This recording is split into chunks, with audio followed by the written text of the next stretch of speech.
رسول السلام ويا مرسلا رحمة للأنام عليك الصلاة وعليك السلام وصحبك والتابعين الكرام. الحمد لله وأصلي وأسلم على نبينا وحبيبنا محمد وعلى آله وصحبه أجمعين. Mes honorables frères, mes honorables sœurs, vous savez toutes et tous que nous sommes toutes et tous des pécheurs.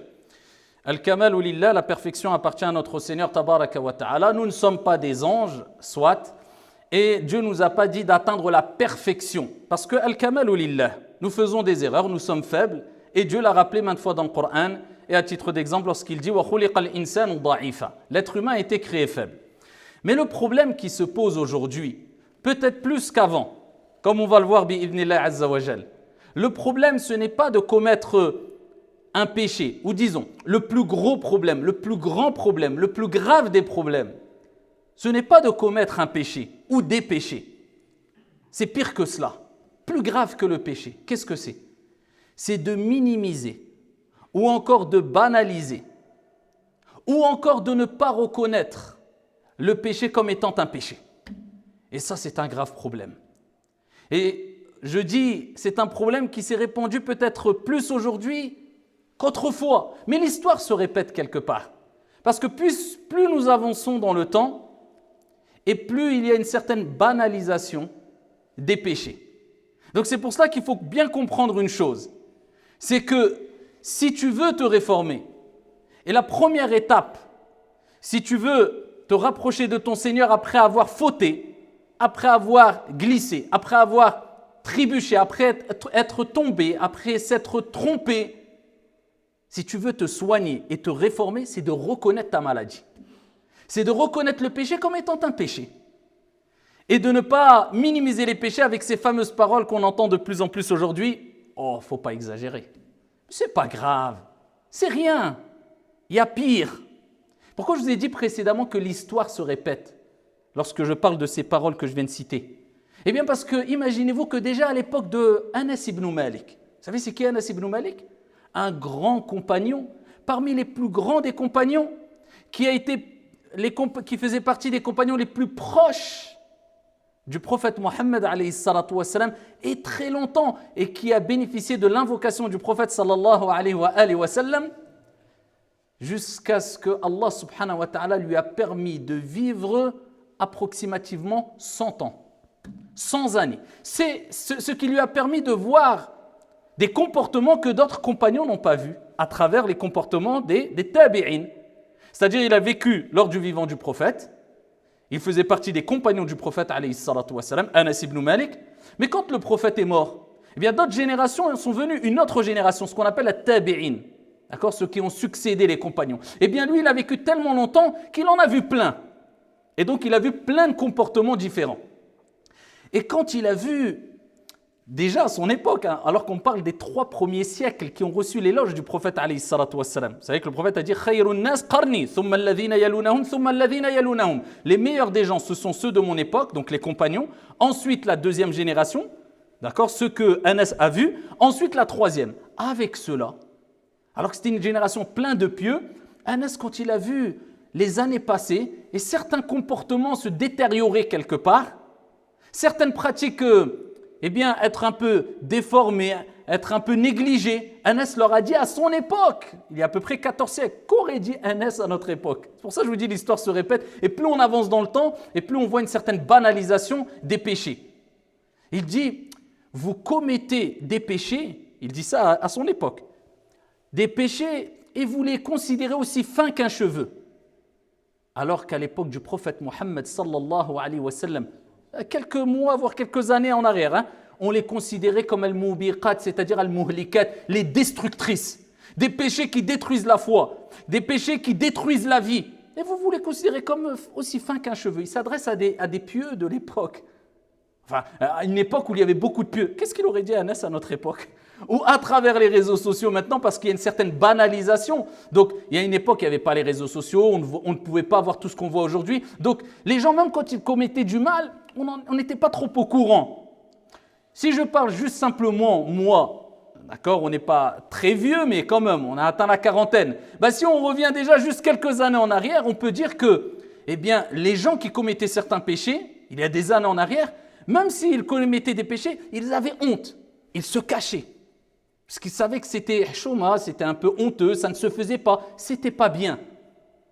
Alors qu'aujourd'hui, les mêmes péchés sont commis sans aucune gêne quelquefois, ouvertement. C'est pas grave, il ne faut pas exagérer. Pourquoi? On a tellement l'habitude de voir maintenant des gens commettre des péchés, commettent des choses ignobles quelquefois, des meurtres, du vol, de la tricherie, de la tromperie, des mauvais comportements vis-à-vis des parents, des gens, des insultes, des agressions, que c'est devenu banal pour nous. Et ça, c'est grave. Et ça, c'est quelque chose de très grave. Et regardez ce que disait Abdullah ibn Mas'ud, radiyallahu anhu warda.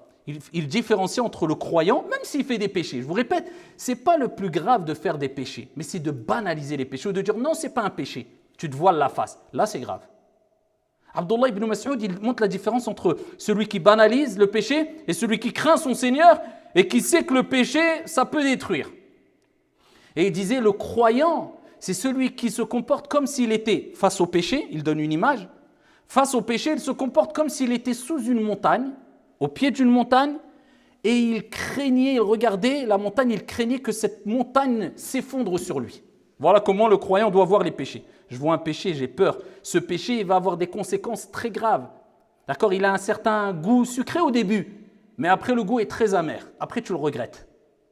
Et il dit, quant au débauché, comment il voit le péché? Il voit le péché comme dhubaba, comme une mouche qui passe devant son nez et il fait un signe comme ça avec sa main. Pour lui, le péché, c'est comme une mouche qui passe devant lui et il fait juste comme ça. C'est pas grave, c'est rien. Et c'est ce qui se passe. C'est que de plus en plus, malheureusement, minimise les péchés. Alors pour nous prémunir de commettre des péchés, des graves péchés, pour nous éviter de banaliser les péchés, et souvent à coup d'avis juridiques de pseudo-théologiens, c'est pas grave, ifti qalbak, demande à ton cœur, s'il ne faut pas exagérer, eh bien, il est important, surtout aujourd'hui, de mettre en application ces quelques vers du poète Ibn al-Mu'taz, rahimahullah ta'ala, lorsqu'il dit « Khalli dhunuba saghiraha wa kabiraha dhaka at-tuqa » Délaisse les péchés, qu'ils soient petits ou grands. C'est ça la piété. Ainsi tu atteindras la piété. وَاصْنَعْ كَمَاشِ فَوْقَ أَرْضِ الشَّوْكِ يَحْذَرُ مَا يَرَى Et comporte-toi comme une personne qui marche sur un chemin plein de piquants et il fait attention où il pose ses pieds. Il fait attention où il pose ses pieds, où il met ses pieds. Il a peur de se faire piquer. Il regarde, il voit les piquants, il s'abstient. Fais attention où tu poses tes pieds. Fais attention où tu mets les pieds. La tahqiranna saghiratan innal jibala min al-hasa. Et il dit pour finir, ne néglige aucun petit péché car certes les montagnes sont faites de petites pierres.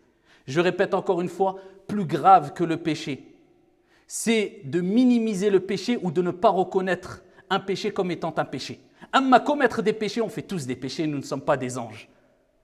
Et il faut savoir une chose aussi, c'est que alhamdulillah, peu importe les péchés que nous faisons, à partir du moment où on a pris le chemin de la réforme, c'est-à-dire on reconnaît le péché comme étant un péché, on reconnaît qu'on est malade, on reconnaît qu'on n'est pas parfait, on reconnaît que ce qu'on fait, c'est pas bien. Alhamdulillah, tu as déjà un pas vers la réforme, un pas vers la guérison. La deuxième des choses, c'est de prendre conscience des conséquences néfastes des péchés.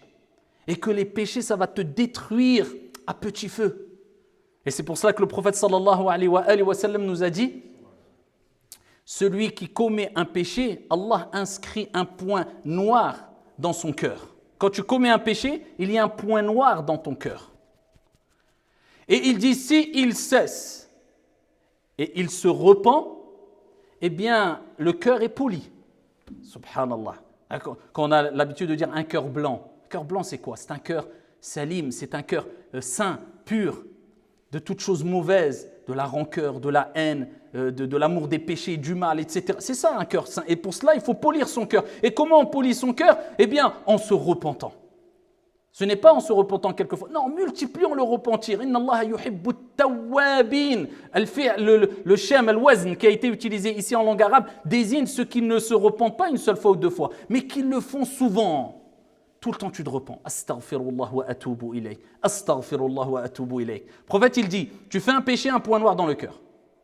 Si tu te repens et tu cesses, le cœur est poli, alhamdoulilah, il part. Il dit, si tu persistes par contre, qu'est-ce qui se passe? Eh bien, le noir ne cesse de prendre de la place dans ton cœur jusqu'à recouvrir ton cœur, wal'iyadhu billah. Il voile ton cœur. Et là, c'est l'égarement. Et il cite ensuite le verset coranique qui a relation avec ses dires, alayhi salatu wassalam, il dit, il nous rappelle, voilà ce qui est visé à travers la parole d'Allah Azza wa Jalla lorsqu'il dit Kalla bal rana ala qulubihim. Et Allah il dit non. Eh bien, une sorte de rouille couvre leur cœur en raison de ce qu'ils commettaient. En raison de ce qu'ils commettaient, ce qu'ils faisaient. C'est-à-dire quand tu persistes dans le péché, sache que tu as un point noir. Un deuxième, un quatrième, un 10e point noir.